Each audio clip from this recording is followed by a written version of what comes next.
जय हिंद. मान्य पोलीस आयुक्त doctor Ravindra Kumar Singhal sir यांच्या आदेशाने संपूर्ण नागपूर शहरामध्ये ऑपरेशन थंडर राबविण्यात येत आहे.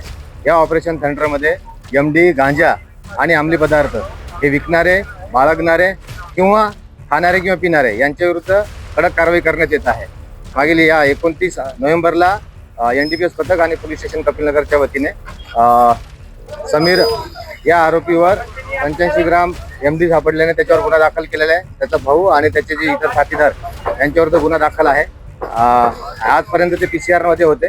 आज पंचाक समक्ष त्यांची घरझडती घेण्यात आलेली आहे आणि याद्वारे मी संपूर्ण कपिलनगर मधल्या लोकांना आणि संपूर्ण नागपूरवासियांना हे आवाहन करू इच्छितो की आपल्या आजूबाजूला कुठेही एमडी पदार्थ किंवा गांजा हे कोणी विक्री करत असेल, कोणी जर खात असेल, कोणी जर बाळगत असतील तर तात्काळ मला फोन करायचा, 112ला कॉल करायचा किंवा आजूबाजूच्या पोलीस स्टेशनला कॉल करायचा.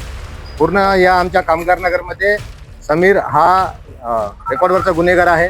याच्यावर 302चा पण गुन्हा दाखल आहे आणि या बऱ्याच दिवसापासून एमडीचा धंदा करत होता. त्यानुसार त्याच्यावर कारवाई झालेली आहे. या एमडी मधून त्यांनी जर घर किंवा ही कुठली प्रॉपर्टी त्यांनी जर हे कमवली असेल तर ती त्यानुसार कायदेशीर त्याच्यावर पण कारवाई करण्यात येणार आहे आणि यामध्ये त्याचे जे कोणी इतर सहकारी असतील यांच्यावर पण कारवाई करणार आहे. मी सर्व नागपूरवासियांना हे आवाहन करू इच्छितो की याद्वारे आपल्याला असं कुठलीही माहिती मिळाली तर तात्काळ जवळच्या पोलीस स्टेशनला संपर्क करावा. आम्हाला संपूर्ण नागपूर शहर हे ड्रग्स फ्री करणे आहे. जय हिंद.